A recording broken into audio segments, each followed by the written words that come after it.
Assalamualaikum warahmatullahi wabarakatuh. Perkenalkan, nama saya Zahra Tusani Ananda. Saya mahasiswa dari Universitas Negeri Padang dengan NIM 2202252. Pada kali ini, saya akan sebagai narasumber dan di samping saya akan sebagai penanya atas pertanyaan-pertanyaan yang telah diberikan untuk ujian tengah semester pedagogi. Silahkan berikan saya pertanyaan pertama. Pertanyaan pertama, jelaskan perbedaan makna dan filosofi antara istilah pendidikan education, tarbiyah, pedagogi, dan onderwijs, serta bagaimana istilah-istilah tersebut mencerminkan nilai dan tujuan pendidikan di Indonesia. Baiklah, saya akan menjelaskan makna dan filosofi dari satu persatu. Yang pertama, pendidikan. Pendidikan merupakan proses terpadu untuk mengembangkan potensi manusiawi secara holistik, fisik, cipta, rasa, dan karsa. Secara filosofi, menyeluruh mencakup semua aspek kehidupan untuk mewujudkan potensi seseorang menjadi nyata dan berfungsi dalam hidup. Education dalam bahasa Inggris, proses mengeluarkan dan menuntun potensi yang sudah ada sejak lahir untuk berkembang. Berbasis humanisme klasik Yunani, fokus pada aktualisasi dan potensi bawaan yang merupakan filosofinya. Tarbiyah secara makna dalam bahasa Arab, proses memelihara, menumbuhkan, dan mengembangkan sesuai fitrahnya, menekankan pertumbuhan spiritual dan akhlak. Secara filosofinya berakar pada ajaran Islam, menyoroti aspek moral, spiritual, dan etika dalam pertumbuhan diri. Pedagogi Yunani, secara makna pedagogi yaitu ilmu dan seni mengajar, terutama anak-anak, atau juga bisa berarti seni menuntun anak. Secara filosofinya berakar dari tradisi Yunani kuno yang memandang guru sebagai penuntun, paidagogos, menekankan bagaimana cara mengajar yang efektif. Onderwijs Belanda, secara harfiah berarti pengajaran atau pendidikan di bawah pengawasan negara.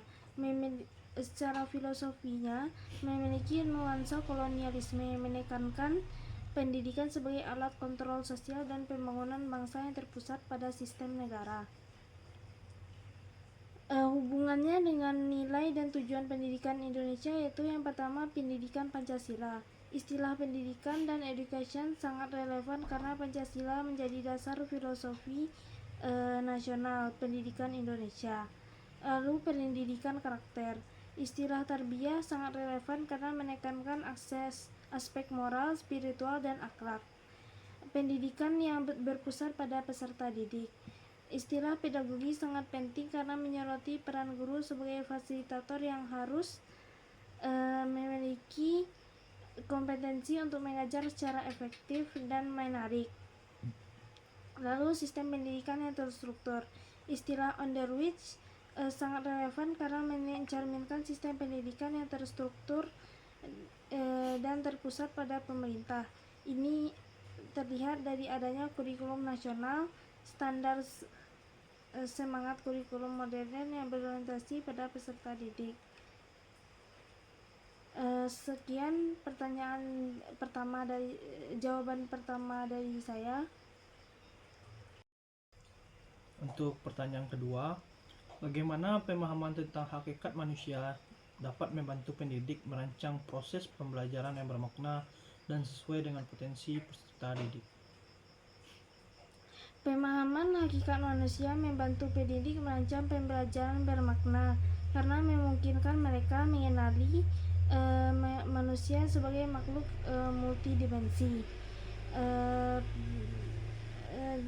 multidimensi jasmani, rohani, akal, rasa, karsa, sosial, dan berpotensi. Dengan pemahaman ini, pendidik dapat merancang kurikulum dan metode yang relevan untuk mengembangkan potensi peserta didik secara menyeluruh, bukan hanya aspek kognitif. Yang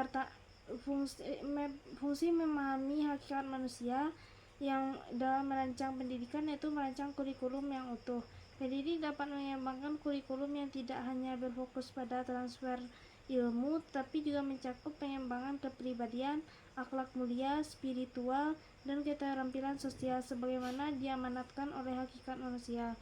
2. Yaitu mengembangkan metode pembelajaran yang sesuai. Pendidik dapat menggunakan metode yang mengakomodasi dimensi-dimensi manusia, misalnya menggunakan diskusi untuk aspek sosial, praktik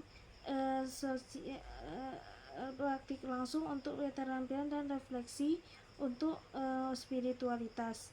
3. Yaitu memaksimalkan potensi peserta didik. Pendidik dapat mengidentifikasi dan mengembangkan potensi unik setiap peserta didik karena memahami bahwa setiap individu memiliki seperangkat potensi dasar yang siap ditumbuhkan melalui bimbingan. Yang keempat yaitu menciptakan lingkungan yang mendukung. Pendidikan dapat menciptakan lingkungan belajar yang aman dan suportif, di mana peserta didik merasa dihargai sebagai subjek pembelajaran yang utuh dan bertanggung jawab. Sekian jawaban dari pertanyaan saya yang kedua. Untuk pertanyaan ketiga, sebutkan 4 kompetensi utama pendidik menurut UU SPN dan UU GD, lalu berikan contoh penerapannya dalam kegiatan pembelajaran di kelas. Baiklah, sebelum menjelaskan 4 kompetensi UU SPN dan UU GD, saya akan menjelaskan apa itu UU SPN dan UU GD. UU SPN adalah singkatan dari Undang-Undang Nomor 20 Tahun 2003 tentang Sistem Pendidikan Nasional, yang mengatur keseluruhan penyelenggaraan sistem pendidikan di Indonesia. Sementara itu, UU GD adalah singkatan dari Undang-Undang Nomor 14 Tahun 2005 tentang guru dan dosen, yang secara khusus mengatur profesi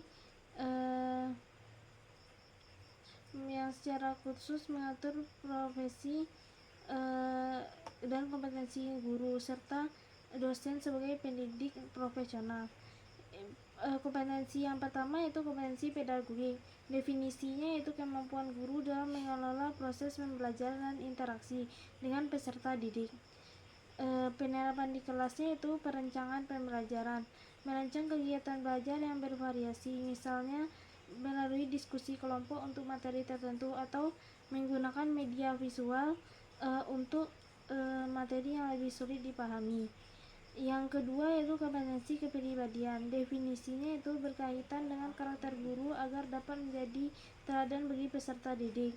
Penerapan di kelasnya itu menjadi teladan, menunjukkan sikap rendah hati, sabar, dan tidak memihak saat menghadapi masalah siswa atau saat berinteraksi dengan siswa dari latar belakang yang berbeda. Yang ketiga yaitu kompetensi sosial. Definisinya yaitu kemampuan guru untuk berkomunikasi secara efektif dengan berbagai pihak, termasuk peserta didik, tenaga kependidikan, orang tua, dan masyarakat. Penerapan di kelasnya yaitu interaksi dengan orang tua, menghubungi orang tua untuk membantu perkembangan belajar siswa, baik yang positif maupun yang perlu perhatian, melalui telepon atau pertemuan tatap muka. Yang keempat yaitu kompetensi profesional. Definisinya yaitu kemampuan dan keterampilan yang harus dimiliki guru agar dapat menyelesaikan tugas keguruan dengan baik dan benar. Penerapan di kelas yaitu penguasaan materi, memiliki pengetahuan mendalam tentang materi pelajaran yang dijadikan sehingga dapat menjawab pertanyaan siswa dengan tepat dan memberikan contoh yang relevan. Untuk pertanyaan keempat, jelaskan 4 pilar pendidikan menurut UNESCO serta berikan contoh penerapan salah satu pilar tersebut dalam kegiatan belajar yang nyata. Baiklah, saya akan menjelaskan tentang 4 pilar pendidikan menurut UNESCO.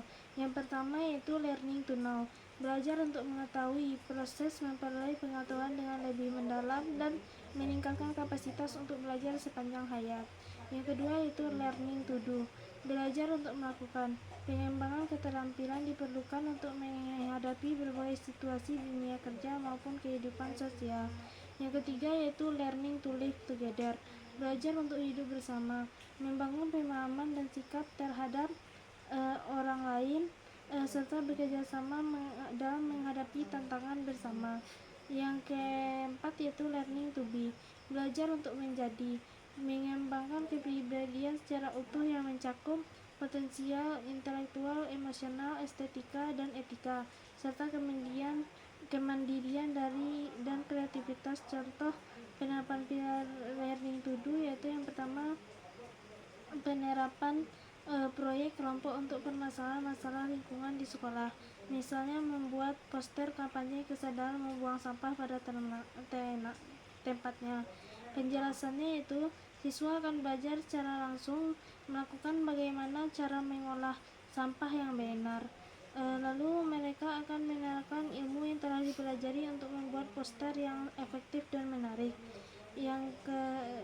Yang berikutnya itu kegiatan ini melatih keterampilan praktis dan memecahkan masalah nyata dan kerja sama tim.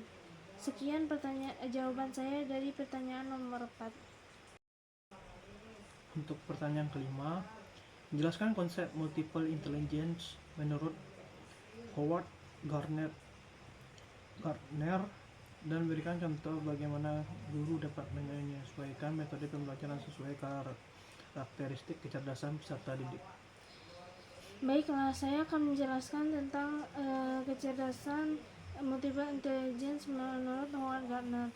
Kecerdasan ini artinya itu kecerdasan tidak tunggal. Gardner menentang anggapan tradisional bahwa kecerdasan hanya sebatas kemampuan kognitif IQ dan memperkenalkan konsep bahwa kesadaran manusia beragam. Yang pertama yaitu kecerdasan yang artinya yaitu kecerdasan yang setara. Gardner berpendapat bahwa semua jenis kecerdasan memiliki kedudukan yang sama dan dapat dikembangkan. Tidak ada satu kecerdasan pun yang lebih unggul dari yang lain. Ada 8 jenis kecerdasan. Yang pertama linguistik, kemampuan dalam menggunakan kata-kata baik lisan maupun tulisan. Yang kedua itu logika matematika, kemampuan dalam berpikir logis, memecahkan masalah, dan melakukan perhitungan. Yang ketiga yaitu spasial, kemampuan memikirkan dan memahami dunia visual dan spasial secara akurat. Kinestetik jasmani, kemampuan menggunakan tubuh untuk mengekspresikan diri, memecahkan masalah, atau menciptakan sesuatu. Musikal, kemampuan mengenali dan menciptakan pola musik, ritme, dan nada. Interpersonal, kemampuan memahami dan berinteraksi secara efektif dengan orang lain. Intrapersonal, kemampuan memahami diri sendiri, termasuk emosi dan motivasi diri. Naturalis, kemampuan mengenali, mengkategorikan, dan memahami pola-pola di alam. Contoh-contoh penyesuaian metode pembelajaran menurut Howard sesuai dengan multiple intelligence yaitu yang pertama jenis kecerdasannya itu linguistik. Contoh metode pembelajarannya diskusi kelas, debat, menulis esai, atau presentasi lisan. Yang berikutnya itu logika matematika. Contoh metode pembelajarannya mengerjakan soal logika, melakukan eksperimen ilmiah, atau menyusun program komputer sederhana. Yang ketiga itu spasial. Contoh metode pembelajarannya yaitu membuat peta konsep, diagram, model 3D, atau menggambar. Yang keempat yaitu kinestetik jasmani, melakukan eksperimen, membuat kerajinan tangan, bermain peran, atau terlibat dalam aktivitas fisik terkait materi pelajaran. Yang berikutnya musikal. Contoh metode pembelajarannya itu mendengar musik yang relevan dengan topik, membuat lagu, atau menggunakan ritme yang membantu mengingat fakta. Interpersonal yaitu contoh metode pembelajarannya belajar kelompok, diskusi, kerja proyek bersama, atau menjadi tutor sebaya. Intrapersonal contoh metode pembelajarannya mengerjakan jurnal belajar pribadi, melakukan refleksi diri, menetapkan tujuan belajar individu, atau memilih topik penelitian sendiri. Naturalis yang contoh pembelajarannya yaitu melakukan studi lapangan, mengamati dan mengkategorikan objek alam, atau menanam dan merawat tanaman. Sekian jawaban dari pertanyaan 5. Dengan berakhirnya jawaban dari pertanyaan 5, berakhir pula lah diskusi saya pada hari ini. Saya ucapkan terima kasih. Assalamualaikum warahmatullahi wabarakatuh.